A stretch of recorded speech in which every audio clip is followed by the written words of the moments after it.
El misterio de Belicena Vilca. Libro cuarto. La historia de Kurt von Zuberman. Capítulo 41. No hablaré de las operaciones intermedias, pues esta será mi última referencia a las intensas empresas esotéricas de esos años. Solo recordaré que en 1945 nos hallábamos trabajando en el sur de Italia, en la región de Apulia, donde se encuentra el castillo octogonal del emperador Federico II Hohenstaufen, que gobernó de 1215 a 1244 y de quien se ocupa bastante Belicena Vilca en su carta. Nuestra misión no tenía directa relación con la guerra, pues poco era ya lo que se podía hacer para revertir una situación día a día más adversa. En esos días, Alemania retrocedía en todos los frentes. Pero en todos los frentes, por primera vez en la historia, se podía señalar al mismo enemigo judío. Capitalistas, comunistas, sionistas, todas las naciones aliadas, sin importar su ideología, mostraban los mismos rostros hebreos, el verdadero perfil de la sinarquía. Y en medio de esa colosal debacle, mientras Alemania cedía ante fuerzas 1000 veces superiores, fuerzas que se asomaban unidas bajo la máscara de Jehová Satanás, nosotros no trabajamos ya para Alemania, para cerrar las puertas de los demonios enemigos de Alemania, sino para la SS, para el futuro de la SS. ¿En qué consistía nuestra misión, en el sur de Italia? En algo insólito. Debíamos buscar la piedra de Gengis Khan. Sí. No se trata de un delirio. Konrad Tarstein disponía de información específica y antigua que aseguraba que en 1221 Gengis Khan envió a Federico II, a su corte de Sicilia, una piedra proveniente de Agartha, en la que se hallaba grabado un pacto tripartito para instaurar el imperio universal. Las tres partes serían: Gengis Khan, emperador del Asia; Federico II, emperador de Occidente; y los dioses leales de Agartha, por las fuerzas subterráneas de la tierra. Antes de morir, en 1244, Federico hizo construir aquel extraño castillo octogonal y escondió para siempre la piedra. Ahora, Konrad Tarstein nos explicaba que el castillo, en su construcción, ocultaba una clave para localizar la piedra, que no se hallaría muy lejos de la plaza. Efectivamente, a 800 metros de distancia, bajo una suave ladera cubierta de césped, los perros daivas rastrearon una cripta de piedra que contenía un cofre de la reina Constanza y la ansiada piedra de Gengis Khan, grabada en caracteres Vigur y en runas germánicas. No fue fácil hallarla, hubo que realizar excavaciones profundas y mediciones trigonométricas con teodolitos. Las mediciones fueron hechas a posteriori, para tratar de descubrir la clave de la construcción por oposición estratégica que permitía proteger un objeto valioso, colocándolo fuera de las murallas. No hubo tiempo de completar las mediciones, pues desde el 5 de abril de 1945 había comenzado la invasión aliada a Italia. Fuimos retrocediendo, pues, hacia el norte, pero a cada paso comprobábamos la magnitud del desastre. La guerra estaba perdida para Alemania y no tardaría en terminar. Decidimos separarnos. Karl von Grossen y Oskar Feil, bajo protesta, se quedarían ocultos en un monasterio franciscano cuyo prior era simpatizante de Alemania y de la causa árabe. Ambos tuvieron que trocar el negro uniforme de la SS por la parda sotana seráfica. A su cuidado quedarían también los perros daivas. Mientras nuestros camaradas permanecían en el monasterio de Nápoles, la legión tibetana emprendió viaje hacia Berlín. Íbamos Banji, Srivilla, 50 comandos y yo. Tras múltiples enfrentamientos con los partisanos comunistas que infestaban los caminos, conseguimos llegar a Verona, desde donde partían varias sendas que pasaban los Alpes. Tomamos la de Bolzano, que nos condujo un día después directamente a Berchtesgaden. El 25 de abril el comandante SS de Berchtesgaden recibió un telegrama de Bormann en el que se le ordenaba detener al mariscal Goering. Cuando llegamos nosotros no había nadie que nos pudiese atender o dar información. Nos dirigimos entonces al Obersalzberg, pero antes de llegar, el destino, ese destino trágico que siempre me perseguía, decidió representar su mejor función. 318 bombarderos Lancaster llegaron primero y comenzaron a descargar toneladas de bombas sobre la pacífica aldea alpina. Paralizado de dolor, atravesado por la nostalgia lacerante, creo que gritando de impotencia, vi volar en 1000 pedazos la casa de Rudolpes y otras aledañas. Aquella casa donde 12 años atrás llegáramos con mi padre para visitar al Stellvertreter del Führer y solicitarle ayuda para encaminar mi carrera. Allí papá le había confiado la medalla de los Sófitas. ¿Qué habría sido de ella? Tal vez las tuviese Ilse, la suya y la mía. ¿Cuántos recuerdos? Malditos ingleses, malditos yanquis, malditos rusos, maldita sinarquía judía. ¿Qué necesidad había de destruir esa aldea de Obersalzberg? Quizás suprimir un símbolo. Pero a los símbolos solo es posible romperles la forma, quebrar su apariencia, porque el contenido es metafísico, trascendente, y jamás podrá ser alcanzado por una bomba de Lancaster. En fin, sin poder contener las lágrimas, observé las ruinas humeantes del Beghof, el cuartel general del Führer, vacío en ese momento porque, como bien sabían los aliados, el Führer se hallaba en el búnker de Berlín, y los restos de las casas de Bormann y de Goering, y de muchos pobladores que nada tenían que ver con el nazismo y el Tercer Reich. Regresamos a Berchtesgaden y logramos al día siguiente transporte hacia Múnich.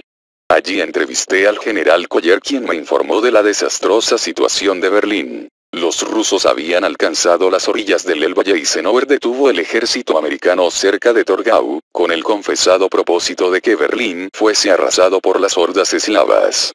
Eso era, se justificó el maldito judío, lo que se había convenido en Yalta. Berlín se hallaba, así, sitiada por los rusos, siendo casi imposible entrar o salir por tierra. Pues la legión tibetana entrará en Berlín. Afirmé con determinación. No será necesario que corra semejante riesgo, Brigadienführer von Sudermann. Acaban de llegar órdenes para usted, que mandan se dirija a Plauen. El Reichsführer Himmler desea verlo personalmente allí. El general Koller, ante mi sorpresa, me alargó el telegrama de Himmler. ¿Cómo supo el Reichsführer que nos encontraríamos en Múnich? Había una sola respuesta. El oficial SD de Berchtesgaden había informado de nuestro paso. Maldije para mis adentros e indagué a Koller. ¿Hay línea telefónica con el Reichsführer? Solo en caso de extrema urgencia. Pues esta lo es, mi general. Se trata de una emergencia. Bien, Brigadienführer. Pase por la radio que autorizaré la llamada. Suspiré aliviado. Era necesario que confirmase mis sospechas antes de partir. Habla el Brigadienführer Kurt von Sudermann, mi Reichsführer, saludé, a través de la inaudible línea. Von Sudermann. Cuánto me alegra saber de usted en este momento. Lo felicito por llegar hasta Múnich. Justo a tiempo. No podía esperarse menos de usted. Bien, Brigadienführer von Sudermann. Escúcheme bien. Las cosas han cambiado aquí en Alemania, y ahora yo estoy encargado de la Operación Federico II. Así, pues, debe venir cuanto antes y traerme la reliquia del rey. Venga en avión. Hasta pronto. Páseme con el general Koller para que le dé las instrucciones necesarias. Hasta pronto, mi Reichsführer. Me despedí, sumido en la más negra de las aprensiones. Me reuní con Van Giersrivilla. Por suerte no había aviones disponibles en ese momento. ¿Qué haría? Era evidente que Himmler planeaba apoderarse de la piedra de Gengis Khan para utilizarla con algún fin personal. Mas la piedra de Agartha no le pertenecía a él sino a la Orden Negra SS, a la Thule Gesellschaft, a Alemania. A mí el Reichsführer me merecía el mejor de los conceptos, un iniciado hiperbóreo fiel al Führer y leal a nuestros estandartes. Si la caída de Alemania lo había trastornado, ello sería comprensible. Pero en la Orden Negra jamás me perdonarían si yo extraviaba un objeto que Federico II Westphalen protegió durante 700 años. Camaradas, estoy en un problema, les confié a los jefes de la Legión tibetana. Con seguridad me veré en la necesidad de desobedecer una orden del Reichsführer y no quiero que ustedes se vean involucrados. He pensado en transferirlos al comandante local de la SS, y proseguir solo el viaje a Berlín. Es mi deber entregar el cofre que encontramos en Apulia a los iniciados de la Orden Negra, que también son miembros de la Thule Gesellschaft, y para eso debo ir a Berlín. Por el contrario, el Reichsführer pretende que le dé solo a él la reliquia, en la ciudad de Plauen. ¿Y cómo iréis a Berlín, Shivatulku? Pues, por tierra, ya que por aire es imposible llegar. Fingiré ir a Plauen, pero luego me desviaré hacia el norte, y trataré de algún modo de atravesar el cerco ruso. Entonces nosotros os seguiremos a Berlín. Pensadlo bien. Os seremos útiles para realizar la proeza que planeáis. Y por otra parte, ¿qué nos importan a nosotros los cargos por desobediencia, aun si significasen la muerte? Ya hemos vivido demasiado y la muerte no nos atemoriza en absoluto. Las palabras del Gurkha me trajeron a la realidad. Sin dudas aquellos días señalaban el fin del Tercer Reich. Y muy probablemente representarían nuestro propio fin. Sí, todo se terminaba, y quizás también terminásemos nosotros. Ahora o más tarde habría que jugarse la vida contra una pléyade de enemigos rusos, ingleses, yanquis, franceses, ¿quién, por OTAN, quién nos quitaría la vida? Dejar a la legión tibetana en Múnich solo significaba prolongarles la vida un día o dos más. Esa era la realidad. Me decidí en el acto. Debíamos actuar antes que el general Collier consiguiese el avión. Los reuní a todos en un patio alejado y les hablé. Legión tibetana. En pocos minutos vamos a entrar en operaciones. Nuestro objetivo es alcanzar Berlín, y necesitamos pertrecharnos en el acto. Pero no podemos solicitar oficialmente esos pertrechos. Por lo tanto, nos incautaremos de ellos. Ante todo, hay que apoderarse de 2 camiones artillados, con gomas de repuesto y suficiente munición. Banji y 15 hombres se ocuparán de ello, tratando de no causar bajas en ninguno de los bandos, que son el mismo bando de Alemania. Capturen y amordacen a quienes tengan que robar, y manténgalos ocultos en los camiones, pues los liberaremos antes de irnos. Tienen 10 minutos para ejecutar la misión y estacionarse frente al depósito de intendencia. Escribir ya y 20 hombres asaltarán el depósito, tomando solo lo imprescindible para un viaje de 600 kilómetros y 50 efectivos. Granadas, fusiles, municiones y mínimos víveres. Inmovilizan a todo el mundo y, cuando lleguen los camiones, cargan todo y se reúnen con nosotros en el edificio de dormitorios, junto al casino. En 15 minutos tienen que estar allí. Ordené. Los 15 tibetanos y yo nos dedicamos a recoger nuestros equipos y ropas, y apilar todo en la puerta de la barraca. 15 minutos después salíamos del cuartel de Múnich. El primer grupo había hecho 4 prisioneros. El de mayor grado era un Schartführer. A él le di la carta dirigida al general Collier. En ella le pedía disculpas por el atropello, y le informaba que yo no podía obedecer la orden del Reichsführer Himmler, pues esta se contradecía con otra orden anterior que me obligaba a ir a Berlín. El autor de la primera orden era un jefe del servicio secreto, del que solo estaba autorizado a mencionar su nombre clave, Unicornis. Rogaba se comunicara este mensaje textual al Reichsführer y me despedía amablemente del general Collier. No esperaba que Collier me perdonase el haber ridiculizado a sus hombres, pero tenía fe que Himmler dejaría todo como estaba, antes que enfrentarse con los cerebros ocultos del Tercer Reich. Soltamos, pues, a los desconcertados soldados en la entrada norte de Múnich, reiterándoles que transmitiesen cuanto antes esa carta al general Collier. Mis cálculos fueron correctos porque Himmler nada hizo luego de recibir el lacónico mensaje. Incluso nos cruzamos con tropas SS provenientes del frente ruso a las que ninguna advertencia se les había hecho con respecto a nosotros. Ahora bien, era el 28 de abril y creo que ese fue el último día en el que existió una mínima posibilidad de llegar a Berlín por carretera. Nuestra ruta era como marchar por el filo de los dientes del dragón sinárquico. Todas eran vanguardias enemigas a lo largo del camino. Primero vanguardias francesas y yanquis que avanzaban desde el oeste, y luego vanguardias rusas procedentes del este, que chocaban con las columnas yanquis en las orillas del Elba. Múnich caería en poder de los franco-yanquis el 30 de abril, es decir, 2 días después que salimos. De todos modos, y sosteniendo periódicos combates contra yanquis y rusos, llegamos a Potsdam al anochecer. Imposible atravesar las líneas rusas en 2 camiones alemanes y con una legión SS. 2 horas más llevó localizar un campamento ruso apropiado para obtener el camuflaje imprescindible. Unos 60 soldados de la infantería rusa dormían en una hilera de carpas, resguardados por 4 centinelas. Todos murieron por arma blanca, la mayoría degollados, pues nadie quería estropear su disfraz. Sin embargo, ningún legionario quiso quitarse el uniforme de la SS y hubo que ponerse la ropa rusa arriba de ella, muchas veces ayudándola a entrar mediante generosos golpes de cuchillo. Así vestidos, marchamos más o menos abiertamente en dirección al Spree. Siguiendo su orilla dimos con el puente Vendendamer, que estaba cubierto por los niños de la juventud hitleriana de Arthur Axmann. 10 minutos me costó convencer a un Obersturmführer de 12 años que formábamos una legión de la SS y que debía dejarnos pasar. Finalmente cruzamos y todos se quitaron allí mismo la ropa rusa, menos yo que aún tenía que seguir bastante. Porque habíamos decidido separarnos, ahora sí, definitivamente. La legión tibetana pertenecía al Leibstandarte Adolf Hitler, el cuerpo SS que tenía a su cargo la guardia personal del Führer, y lo más lógico sería que ese cuerpo se dirigiese al búnker para contribuir a su defensa. Berlín ofrecía un aspecto catastrófico. Manzanas enteras demolidas por los bombardeos aéreos y el cañoneo de los rusos, las calles cubiertas de escombros, resplandores de distintos incendios se sumaban al crepúsculo del amanecer de ese fatídico 29 de abril de 1945. Marchamos en silencio por varias cuadras hasta llegar a la Friedrichstraße, o lo que quedaba de ella.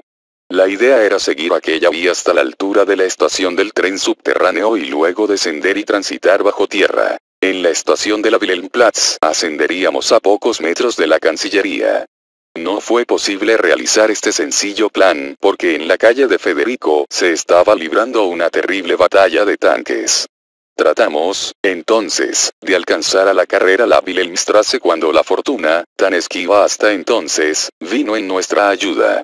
En efecto, por la calle transversal que tomamos, comenzó a doblar hacia nosotros una columna de tanques. Al mando iba un SS Oberführer de nombre Otto Meyer, a quien conocíamos porque von Grossen consiguió 3 años antes, que nos dictara una conferencia sobre tácticas de caballería blindada. Era un joven oficial de legendario valor y gran profesionalidad para la conducción de tropas motorizadas. Había luchado en Francia y Rusia, y sobrevivido, además de causar grandes pérdidas al enemigo. Cuando Rudolf, luego de mi primera misión, hizo alusión a que yo sería uno de los Oberführer más jóvenes del ejército alemán, incluía sin dudas a Otto Meyer en su concepto plural. Ahora lo habían convocado para la batalla de Berlín, la última, y seguramente moriría. Detuvo su panzer y salió por la torre. Kurt von Sudermann y la legión tibetana. Ja, ja, ja. Jamás hubiese esperado encontrarte aquí, agente secreto. ¿A dónde demonios creen que van? Otto Meyer. Grité conmovido. Yo tampoco imaginé volverte a ver. Oh, Otto. Esta es la guardia del Führer. Debe llegar a la Cancillería. Pero si son pocas cuadras. No te preocupes que llegarán. Diles que marchen protegidos por los Panzer y los dejaré en la misma puerta. Y tú sube a la cabina, que quiero charlar con alguien que aún no se haya vuelto loco, como lo están todos en esta ciudad.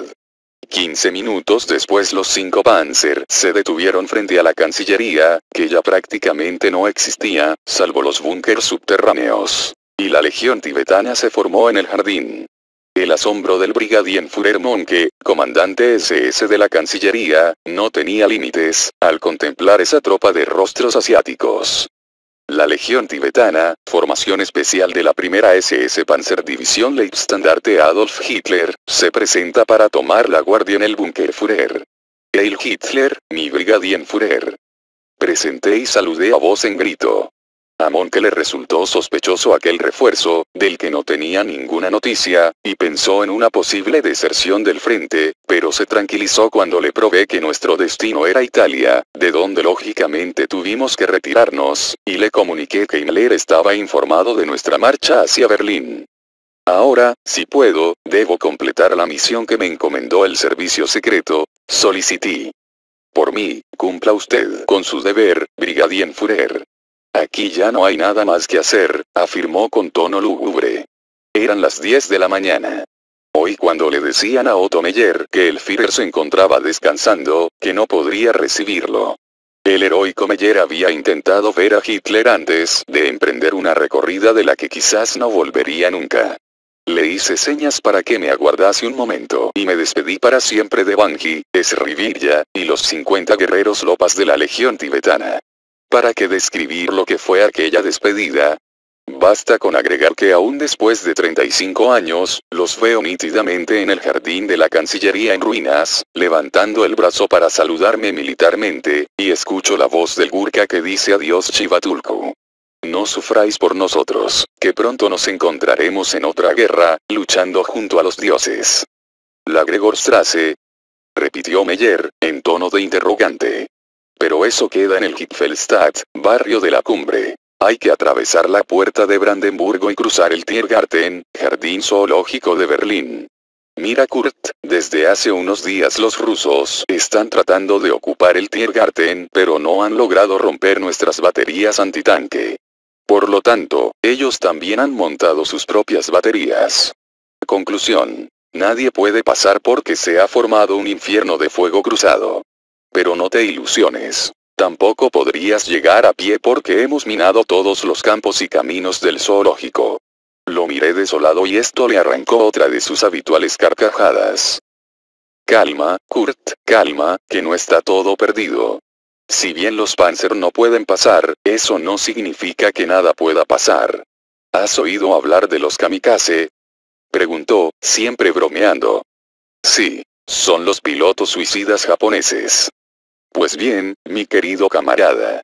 Si tú te atreves a ser un motociclista kamikaze, es posible que te hagamos cruzar al Hippelstadt. Comenzaba a comprender. El plan es elemental. Solo se necesita el kamikaze para llevarlo a cabo, dijo sonriendo. Yo asentí, dándole a entender que haría el papel de piloto suicida. Pues entonces no hay nada más que hablar. Tomas una moto escolta, que ahora son completamente inútiles, y te lanzas por la gran avenida, cruzas la puerta de Brandenburgo, y te internas en el Tiergarten. Con suerte, en 10 minutos estarás en la Gregorstrasse. Eso sí, debes tomar el Tiergarten a gran velocidad, más de 100 kilómetros por hora, para que los rusos no puedan afinar la puntería. Mientras tanto, nosotros los entretendremos con fuego a discreción. ¿Estás de acuerdo? Absolutamente de acuerdo. El plan es en verdad suicida, pero el único que me da alguna posibilidad. Acepté. Has hecho bien en conservar ese traje ruso. Es de oficial.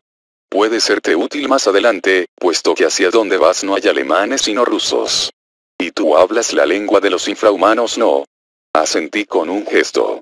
Ya no tenía ganas de hablar, ni de bromear. Solo ansiaba partir a la aventura suicida. Comprendía que me jugaba el todo por el todo y solo deseaba partir. Otto Meyer lo entendió así, pero no cesó de hacer chistes hasta el fin. Adiós camarada, se despidió sonriendo, la próxima vez que nos veamos me llevarás a pasear en Sidecar. Ja, ja, ja. Y tú en un Panzer de carrusel. Ja, ja, ja. Al final reímos ambos, y nos despedimos también para siempre.